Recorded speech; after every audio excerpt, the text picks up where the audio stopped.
Hello and welcome back to Football Index Moneyball. We have another pick of the day combo for you today, this time coming from the 21-year-old forward category. So this is a group that I've selected from before with Patson Daka, but that was before I started my new more detailed analysis, so I'm interested to see how this will turn out.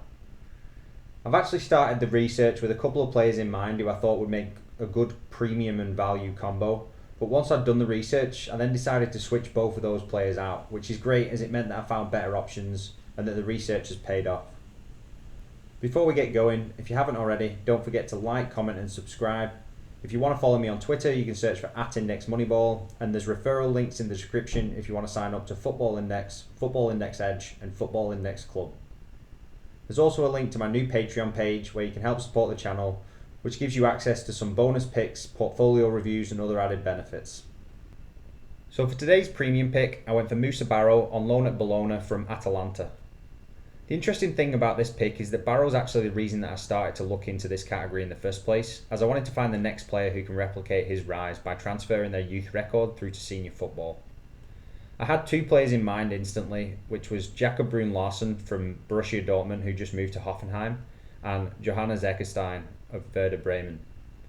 Both average over 0.9 combined goals and assists over their full youth and senior careers, and they're on the brink of breaking into the first team at their respective clubs.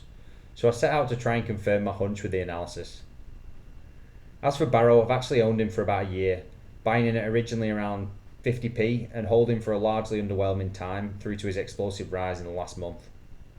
After moving on loan to Bologna, he had a great start with 3 goals and an assist in his first 300 minutes of football, including a top forward PB win on a bronze day away at Roma. So after a 150% rise, I was a bit gutted that I'd only bought 350 shares, and I was feeling like I'd missed out, hence the search for Barrow 2.0. But after diving into the numbers and taking a look at Barrow's combined stats for senior football over the past 3 seasons, and after missing out on topping up or buying players like Sancho, Haaland, Isaac and Odegaard after the initial rises, I decided I would try to be objective and judge him purely on his stats and his current price. So in the end, I convinced myself that this could be just the beginning for him, and I'm pretty pleased I did, as I think there's an incredibly strong case for this player, even at his recently inflated price. Looking at his 1-year graph, you can see that after he jumped to around 40% at the end of last season, he hovered between 65 and 75p up until his loan move, and then he jumped to £1 as people looked to pick up the transfer dividends. Then with his recent performances and PB win, he jumped again by another 50%, reaching as high as £1.53 before settling back to his current price. Moving on to Barrow's transfer market. Barrow just has the one trophy so far, picking up the 17-18 top scorer award for the Primavera 1, equivalent to England's Premier League 2. He's also a Gambia senior international with 3 appearances and no goals so far. This is a bit of a drawback in terms of potential for Barrow to ever really star on the international stage, as Gambia has never qualified for any World Cup or AFCON tournament. But I think this is only a minor disadvantage over other non-EU players. Looking at Barrow's career stats, he's played 94 games with 50 goals and 14 assists. This comes to a combined rate of 1.21 per 90, which is an incredible return in any form of football. Barrow's made just over half of his appearance in senior football, and when you work out his goal contributions for just these games, it's still a very impressive 0.8 per 90. For his positional stats, Barrow has proven to be a somewhat versatile player with a few appearances on the left and right wing, but the majority have come at the centre forward. Interestingly, for Bologna so far this season, he's actually played mostly from the left wing, so I think he should strengthen his case in terms of versatility over the remainder of the season. Here I've compiled a list of Barrow's senior stats from the last 3 seasons in Serie A, and this was a table that really convinced me that Barrow was the potential to be a serious PB threat if he can maintain a starting position at Bologna and build on that to break into the Atalanta team next year. If you've watched a lot of my videos, you'll know that I try and look for players who score more than 1 in key passes, shots and dribbles per 90. Ideally with shots on target and completed dribbles above 1 as well. I have to admit that I was really surprised when I completed this table and saw Barrow has racked up an average of 2.1 key passes, 2.1 shots on target and 1.4 completed dribbles per game.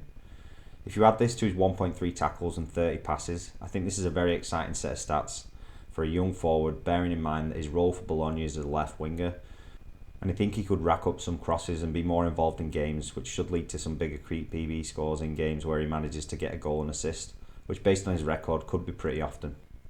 In this table, I have a list of the stats for the players I'll use on the profit target analysis. With this pick, I decided to use a slightly different method where I'll use a group of players who are all priced at a similar level as a basis for where I think Barrow can reach or exceed in the next 6 months. So a few things I wanted to point out are that Barrow has the highest career combined goals and assist rate, and even if you were to take just his senior career, he would be neck and neck with Marlon. He has the highest peak PB score when you adjust Marlon and Steng's Europa League scores of 274 and 260 down to remove the multiplier. He has the most PB eligible game experience, although a lot of these have come off the bench, which has resulted in a very low average PB of 25. But when you dive deeper into his PB average per 90 for the last year, he actually is up at 183, which tells a completely different story with him well above the other 4 players. So now if we look at the profit target analysis, as I mentioned earlier, for this player, I've set a 6-month target date for him to reach or exceed the target range set by this group of similar players. But in reality, I'm expecting the market growth through the summer is going to be pretty explosive again, and if it's anything like last year, these young strikers should all benefit from the growth. So I'm more than likely going to hold Barrow for longer than 6 months. I did also include a couple of comparative purchase options, as I think these other players also have a decent chance of gaining parity with the target group if they can put in a few good performances in the second half of the season. But Barrow is the player I feel is most likely based on the information and the situation that each player is in right now. So you can see that all 4 of our targets exceed the 40% pretty easily, with a range from 51 to 68%. I would say that the best target for Barrow would be Shoair, as I see their situations as the most similar right now in terms of the teams they play for and what I expect to see from them PB wise. The only possible downside for Barrow versus these 4 is that people are likely going to expect these players to be targets for a transfer, but since Barrow is on loan from a top team already at Atalanta, he arguably has the best chance of seeing Champions League football next season anyway.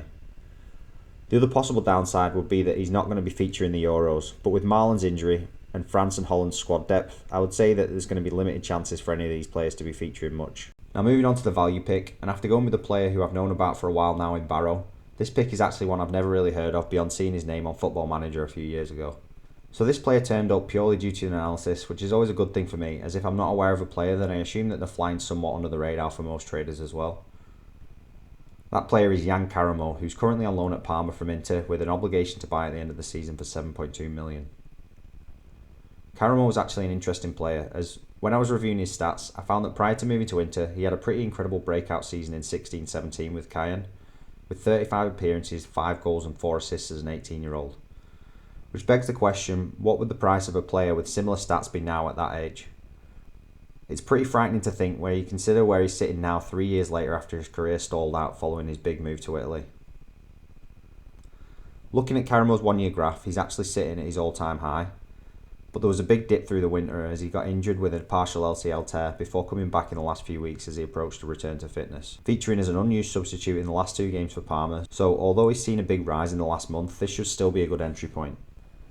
So now looking at Karamoh's transfer marked, he has 4 caps and 1 goal for the France under-21s, which all came back in 2017 and 18.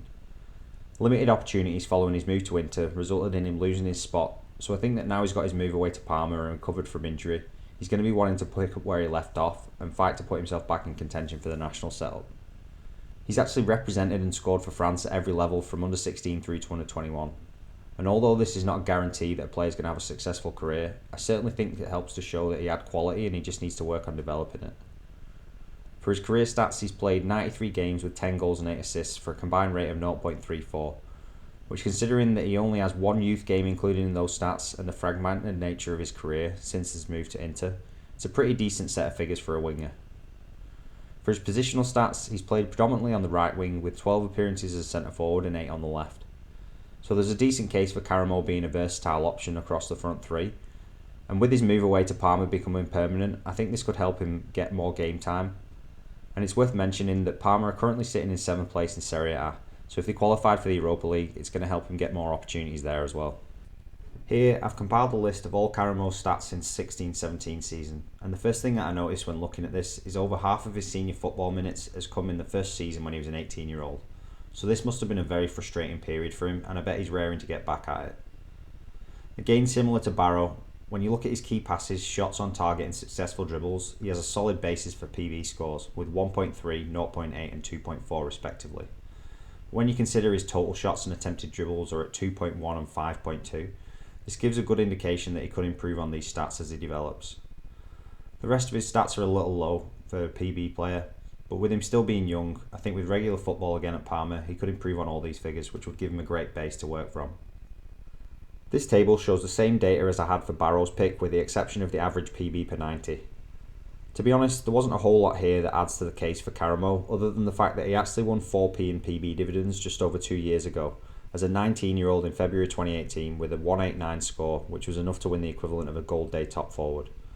So in today's money, that would have meant over a 10% yield versus his current price.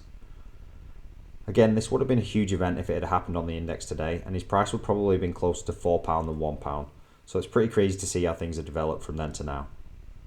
His goals and assists is pretty low in comparison to the other players on the list, and I still think that Johannes Eggestein would make a great alternate option with his impressive youth record. But in the end, the fact that Bremen looked like they could get relegated, coupled with the much better chance of game time for Karamoh, edged it in his favour. So to finish off, we have our profit target analysis, and you can see that we have a really solid set of profits, with 30% for the low, 91% for the mid, and 199% for the high. In the past, I've always found that if I had a mid target of 100% or more, things have worked out really well on a player. So I'm hoping that with Karamoh being very close, that he's going to see a similar benefit. I think that a number of things will need to go right for Karamoh to be hitting the mid or high targets in the short term, but over the 1 year hold duration for this pick, I think that the 100% return I'm looking for should be very achievable if he stays fit and gets back to form he showed as a teenager. So that's all I've got for you today. Just a reminder that if you're interested in getting some more advice or picks, then you can take a look at my Patreon page or at Football Index Club via the links in the video description.